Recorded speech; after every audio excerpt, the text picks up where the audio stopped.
Okay, welcome everyone. My name is Kristen Yednock and I am the Assistant Director for Conventions and Meetings at the National Communication Association. And I'm here to introduce our speaker, Dr. Joseph Mazur. Dr. Mazur is a professor and chair of the Department of Communication at Clemson University, where he also serves as a faculty fellow in the Office of the Provost. From 2012 to 2020, he served as director of Clemson's Social Media Listening Center. Dr. Mazur's research agenda addresses communication in teaching and learning and social media and new technologies. He has authored more than 70 research articles, book chapters, and books, and has been ranked in the top 1% of prolific scholars in the discipline for the past 10 years. He was recently elected as editor of Communication Education. So at this point, I'm going to turn it over to Dr. Mazur and his presentation, Navigating the Job Market During a Challenging Time. Wonderful. Thank you, Kristen, and thank you for the opportunity to be here today. Good afternoon, everyone. It'd be lovely to see everyone in person, but obviously we can't do that now. So this will do. Thank you for making time out of what is arguably a very, very busy time in the semester, time of the year, to come in and learn a little bit about today about my experience on the job market, and to talk about some professional development strategies I think that we all can benefit from. I'm going to share my screen.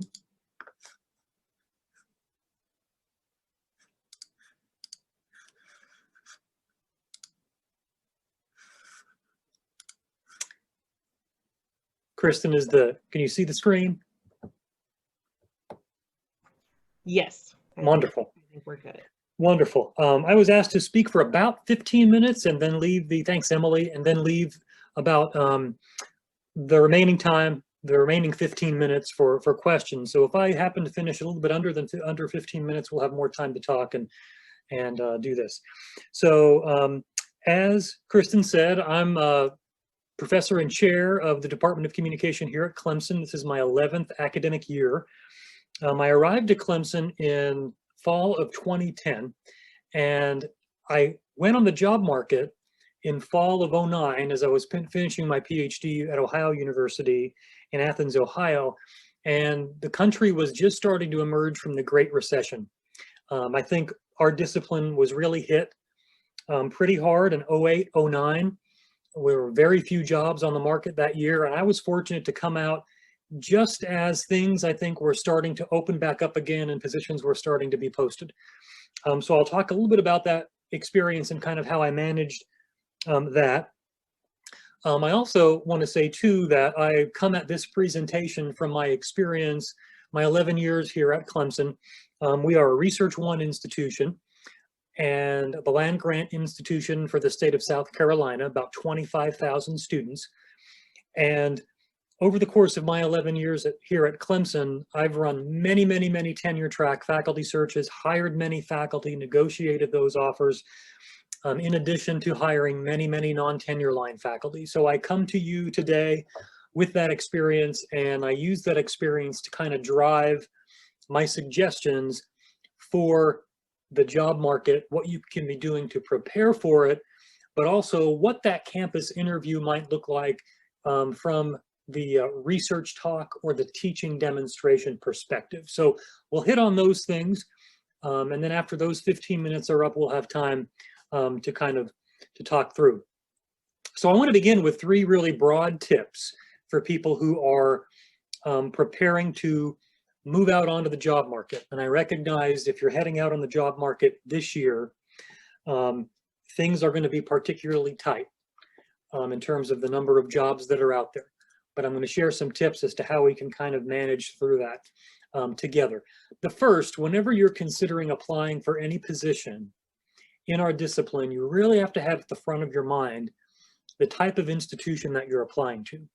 Are you applying to a large Research One university where most of your duties are going to be research focused with little teaching in comparison to research? Are you going to apply to a university that we would say is a small liberal arts teaching-focused institution where you may teach a 3-3, a 3-4, or a 4-4 teaching load with very little scholarly responsibilities. Maybe you'll apply to university kind of right in the middle, maybe a Research 2 or a Master's Comprehensive institution, or you'll have maybe a 3-3 load or a 2-3 or a 3-3 teaching load with the commensurate responsibility for research productivity commensurate with that load. As you apply to those institutions, you really need to think about tooling your CV and your cover letter for those institutions.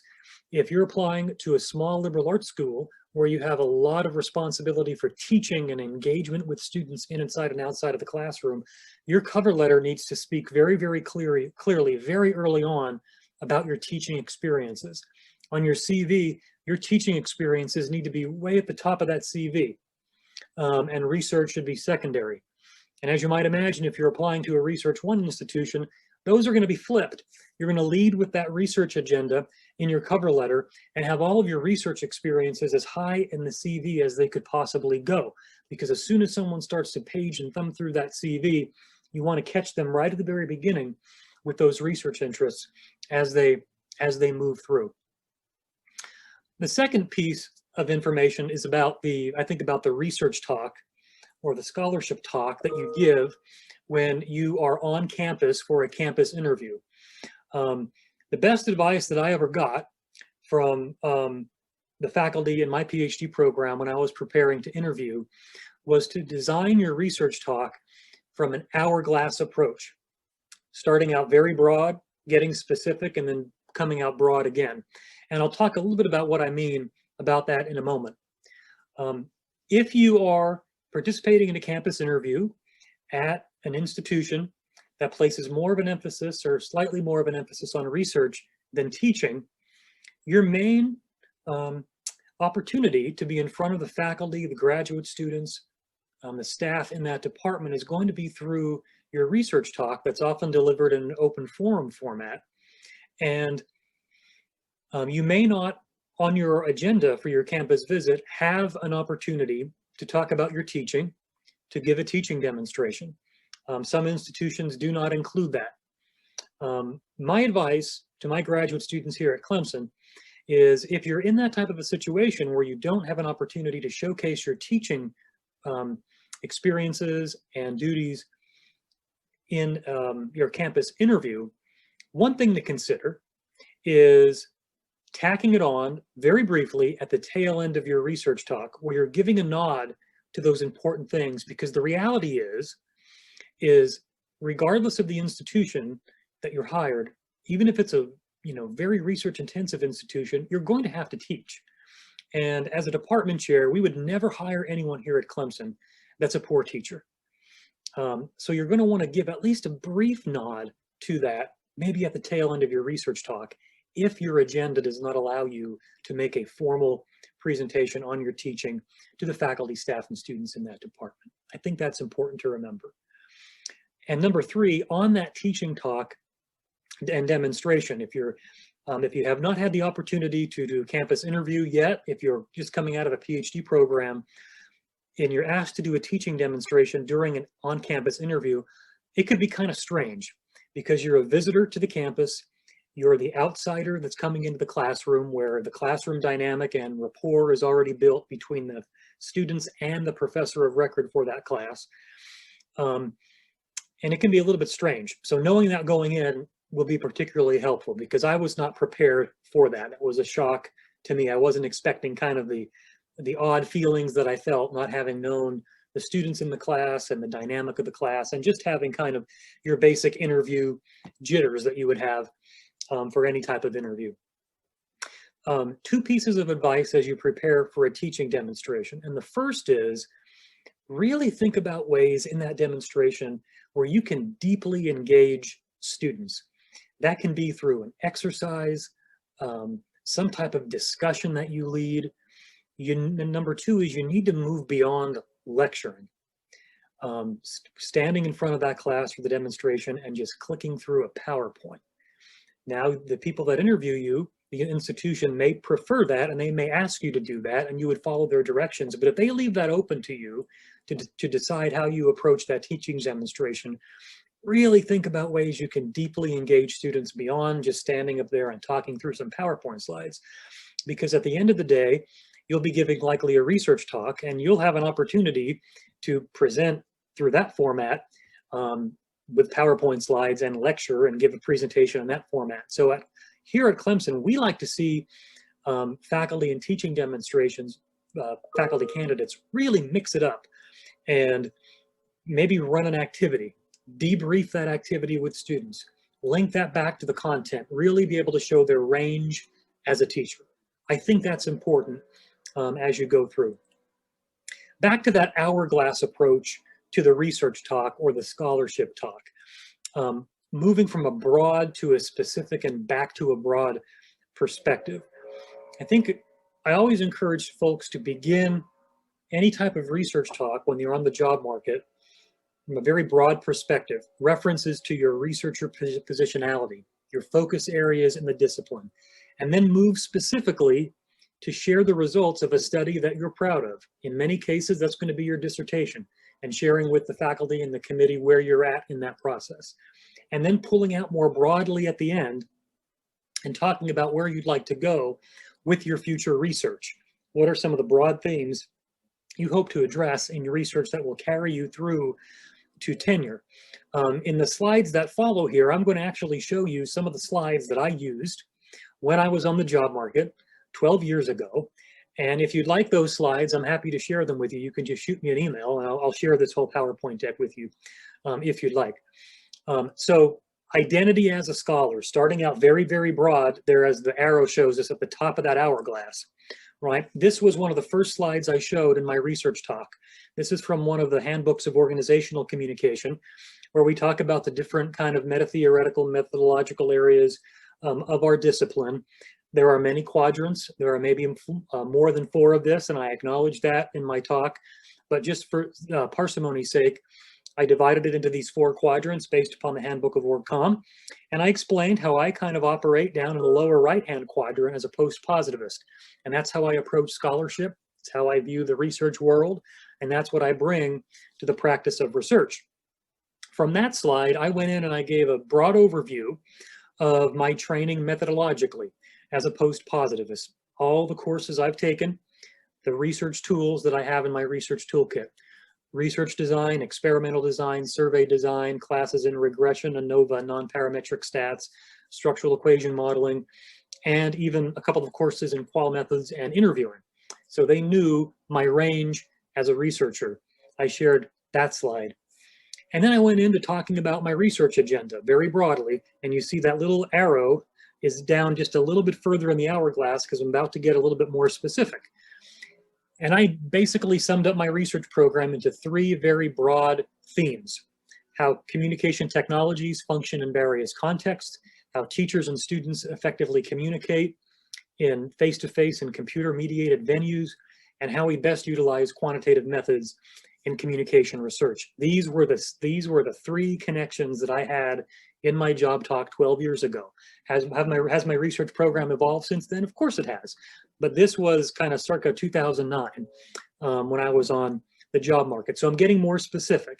And then I gave everybody a visual. You know, I'm a visual learner, so I displayed 3 circles, talked about these 3 domains of the field and how they all overlap. And that overlap really formed my research program, and that was important. The next thing I did is, as I got a little bit more specific, I talked about the contributions that I've made already to the research literature as a scholar. I talked about work that I conducted on teacher self-disclosure and its effects on student motivation and learning. I briefly touched on a study that we did on how students communicate academic support to each other. I talked about a research that emerged from my master's program on teacher use of slang in the classroom and its effect on student outcomes. And then I talked about research that we were at the time in the midst of just starting on emotion support and emotion work as critical factors in teaching and learning. The key thing about this slide, though, gang, I think, are those parenthetical citations that are at the end of each bullet point. Those were articles that I published that were in press or published at the time I was on campus. And I think when you're doing that, you're subtly working in your research program and your research accomplishments to your PowerPoint slide or whatever presentation technology that you use. You're showing that your research is more than an idea, but that it was carried through, it was published, and there's the citation for it.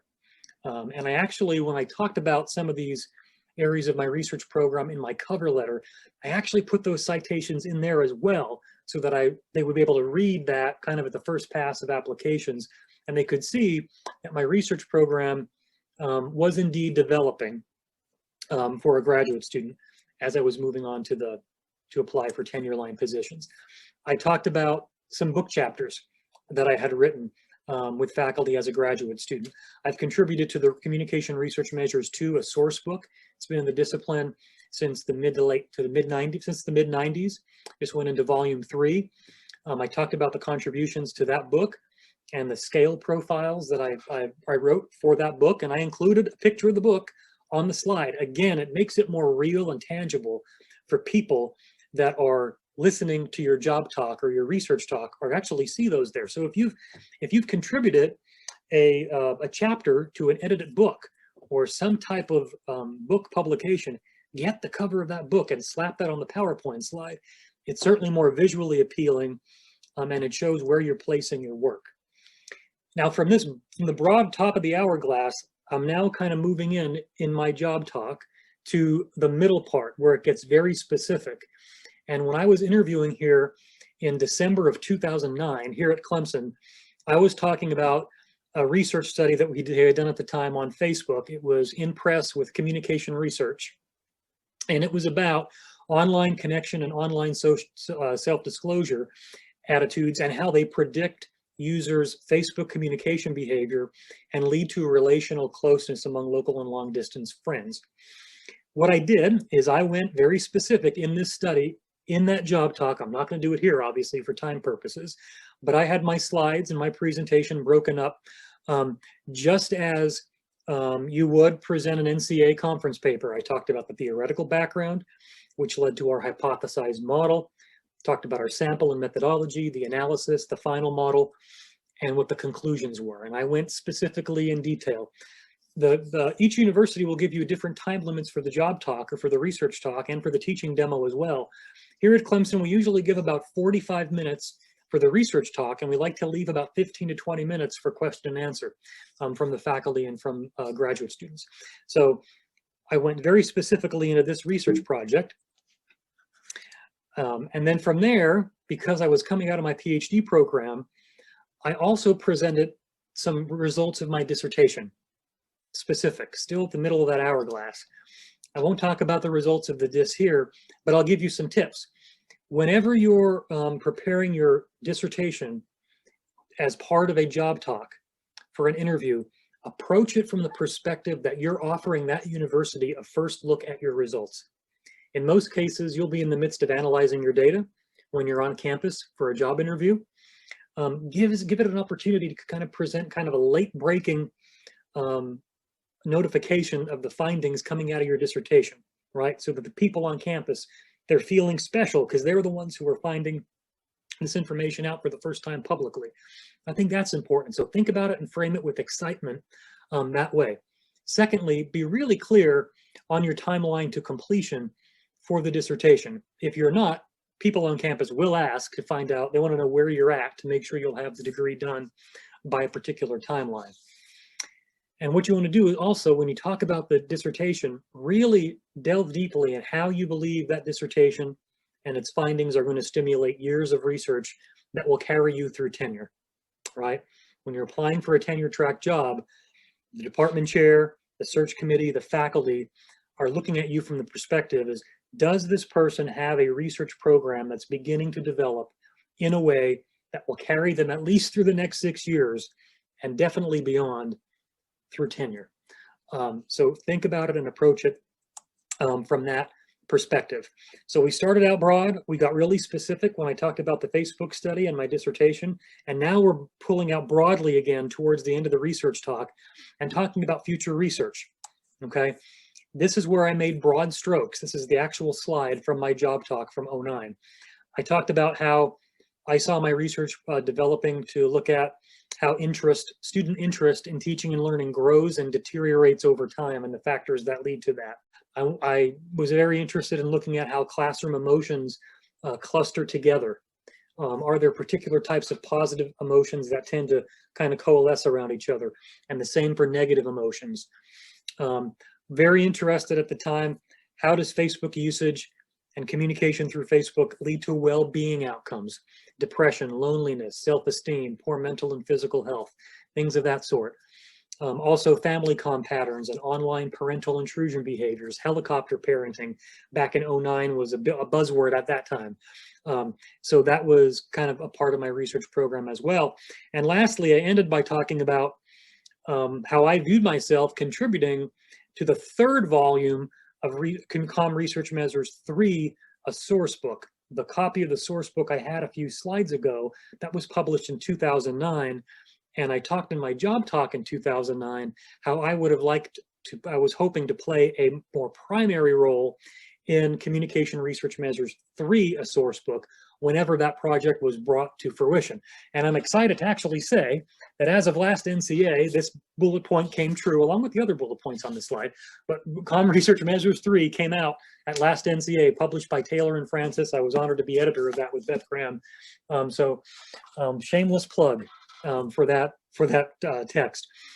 So that's important. Broad, specific, broad again, the hourglass approach. Teaching philosophy and practices. I tacked these very slides onto the end of that research talk. I included a quote from Parker Palmer. His book on the courage to teach provides the foundation for my teaching philosophy as a teacher. So I talked about that in my job talk. And then I hit some three additional points, very brief. I said, as a teacher, I really value the interplay between theory and practice. In fact, I have a couple of articles in press in Communication Teacher about those very issues. You'll see I included those citations here on the slide. My philosophy is about arming students to make better communication choices in life. I talked a little bit about that. And I talked about how through my communication behaviors as a teacher, I strive to develop the classroom climate as the engine of the classroom itself, and keeping the classroom engine well oiled through my communication behavior so that you get more mileage, so to speak, out of the classroom to help students be more motivated to learn more. I had a quick slide. I said, hey, these are the courses that I've taught over the course of my career thus far, everything from the basic course all the way up into theory and method. And then I put up this slide and I said, hey, if you hired me, these are the courses that I see myself teaching in your department. These are the actual course numbers and names that I pulled from the university's catalog. I showed that I did my homework and I listed them right there. So I was speaking the language of the university where I was interviewing. I also included 3 courses at the end in training and development, communication and emotion, and social networking that I would be willing to create brand new if given the opportunity. So that's a teaching slide. 2, 3 very quick teaching slides I tacked on to the end of my research talk because I did not have an opportunity at Clemson to talk deeply about those issues other than giving a 20-minute teaching demonstration for how I would lead an exercise or an activity in the classroom. Final tips before we have questions. This is a very uncertain time. I know that. You know that. We all know that. There are fewer jobs this year than we've seen in prior years.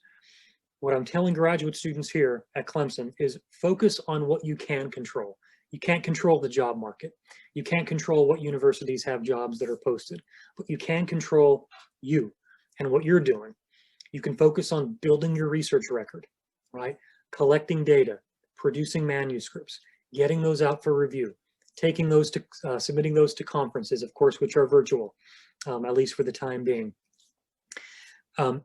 Thirdly, COVID-19 offers us the opportunity to expand our teaching repertoire and to be able to talk about what we learned from teaching in the midst of a global pandemic, particularly shifts to remote instruction and online learning. What did we learn about ourselves as teachers, right? Think about how else you might be able to expand your teaching repertoire. If I was a graduate student now, I would go to my graduate coordinator or my department chair and say, I'm willing to teach outside of the basic course or outside of these courses that I've been teaching in for the past few years, assign me what you have available. These are the courses I'm able to teach. Really expand your teaching portfolio, because as the job market begins to open up, you'll be increasing the types of jobs and different research or teaching areas you'll be able to apply to when those jobs open back up. Also, focus on finishing the dissertation, right? You can control that. Work to get that done and behind you so you can move forward. And lastly, I would say, if you're currently in a PhD program right now, and if this is supposed to be your last year of funding, and the job market is looking very, very lean for you, I would make sure you're opening up the conversation now with your graduate director, your department chair, if there are any opportunities for an additional year of assistantship funding. Are there adjunct opportunities that you could have next year while we wait for the job market to open back up a little bit and those positions to become widely available? Your universities, if you're coming out of your PhD program, are very interested in your success, and they should be working with you to help make that transition in a time of a global pandemic and all the ramifications we're experiencing from it. So open up that conversation with your grad director or your department chair about opportunities for an additional year of funding if you need one. So I touched on quite a few things related to teaching and research over the course of my remarks here this afternoon. Hope you found them helpful, and I want to be able to open it up now for questions, comments people may have. How can I help? And I'll stop sharing and we'll open it up this way. I had a question about conferencing. So obviously during NCA job market year, they said you should spend most of your time networking and doing things like that. Obviously with it being virtual and so asynchronous this year, that's a challenge. So I was just wondering what recommendations you had to kind of compensate or substitute for that experience that we normally would get. Sure, that's an excellent question. What I've been doing for students here at Clemson is I have been connecting them on email with people that I know who work in their particular area, and working to stimulate the connections and the conversations that way. So I would work with the faculty at your institution, develop a list of people that, as you look at the NCA conference program, that you would say, hey, I'd really like to meet this person if NCA was held in person, and then check with your faculty. Say, do you know any of these people, and can you help me make a connection via email? If not, I would email them yourself. Shoot them an email and say, I really wish we had an opportunity to connect via NCA in person, but we don't. Really would love to know more about your research. I think you'll find that people in our discipline are very, very nice, very, very helpful. And if any student contacted me in that kind of a format, I would be more than happy to do whatever I can to help. And I believe there are many, many people like that in our field who'd be willing to help. Emily asked a question. Thank you, Emily, in the chat. Do you have suggestions for job talks when people may not have a strong publication record, but you have strong teaching and service records? So if you're giving a research talk, if you don't have a strong publication record, that's perfectly fine. What you would do in that job talk then is talk about your experiences thus far and articulate what the plan for the future is. Be able to show that trajectory, that vision that you have as a graduate student transitioning into a faculty position. At the end of the day, you want to be able to, in some way, convince the university that your research program is robust and strong enough, even if it is just developing, that will allow you to be productive through the tenure decision and beyond. And you can make that in multiple ways, through conference papers, through articles that are under review, and maybe through one or maybe two articles that you may by chance have in press already. But making that case with whatever scholarly products that you have would be important. And there are many, many people in that type of position. Have you had any experience with candidates giving virtual teaching presentations? That seems like it would be more difficult to make a connection with students. Oh my gosh, yes, it would. So we had a job search that we ran in the spring 2020 semester. We hired four tenure line positions last year, 3 in the fall, and we had 1 we were searching for in the spring. And it was in the middle of the, when the pandemic was just moving, and we had the entire interview was via distance. The candidate was in California, and we're here on the other side of the country in South Carolina. And her interview was conducted entirely via Zoom. She accepted the job without coming to Clemson, sight unseen. And I believe we did not do the teaching demonstration, but obviously we did do the job talk. So looking back, I think everybody was in just extreme panic mode at that time. With the world we're in now and the normal that's here, what we would do if we were running a job search now, we would have a virtual teaching demonstration of some kind. And if I were coaching a candidate, what I would say, how to make that connection with students, what I would say is when students are asking questions in that classroom, in that virtual room, whenever you're answering their questions, address them by name. Be able to say, Emily, that's a really great question. Emily, thanks for that. All right. That's some basic interviewing tips I've been reading about that have emerged during the pandemic to build that stronger connection with people, even though you're interviewing via technology, because we know obviously the mediation conditions of technology alter how our communication is obviously received. So being able to say, Meredith, what a great question. Thanks so much for asking that, and then answering the question that way. I think that would be helpful. Another question, how do you tell if an institution is primarily research oriented or teaching focused if it doesn't specify that in the job announcement or on their website? Great question. So typically, the more graduate programs, and if those graduate programs are at a higher level, the greater the likelihood that research is going to be part of the job description. So at most Research One universities, you're likely going to have a PhD program in communication in that department. If that's the case, faculty are going to be held to a higher standard in terms of productivity when it comes to research versus teaching. If you're applying to a small liberal arts college or a small teaching focused university, maybe there's only a bachelor's program in that department, perfectly fine. Those institutions are excellent. The kind of institution I went to as an undergraduate, very helpful for me.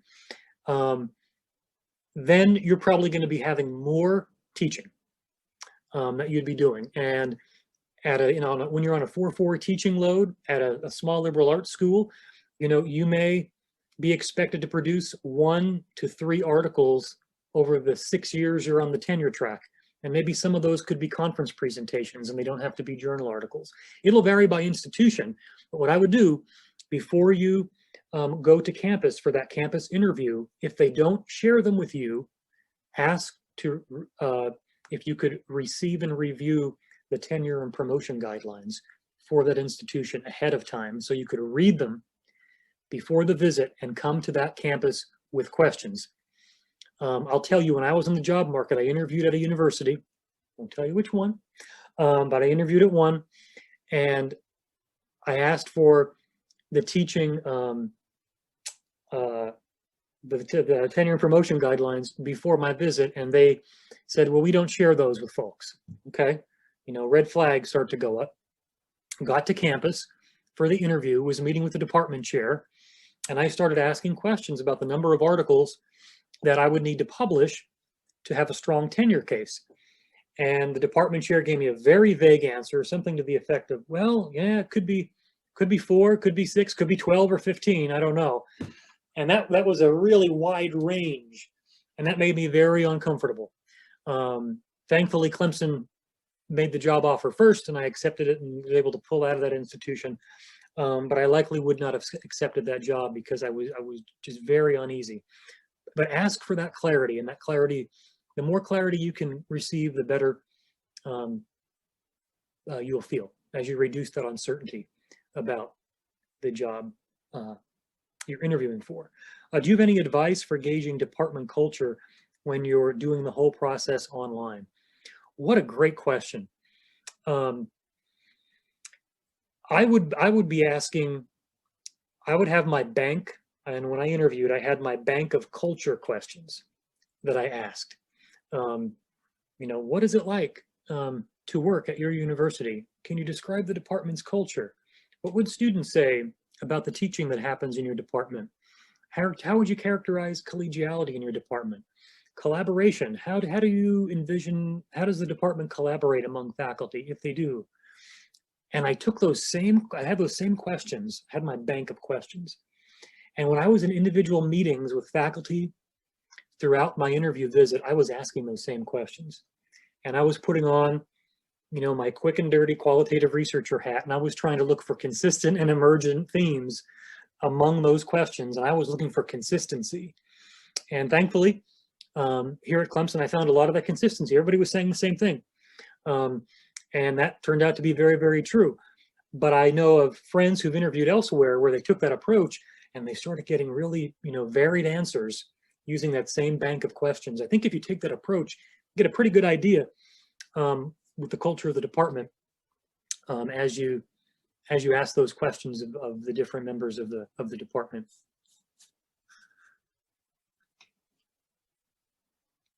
Other questions?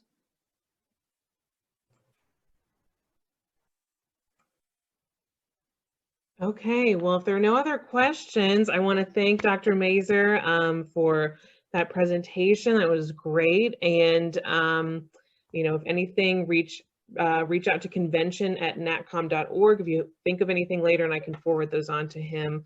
But thank you all for joining us today. Thank you, Dr. Mazur, for your presentation, and have a good rest of your day. Thank you, everyone. Thank you all. If I can help in any way, just shoot me an email. Happy to help in any way possible.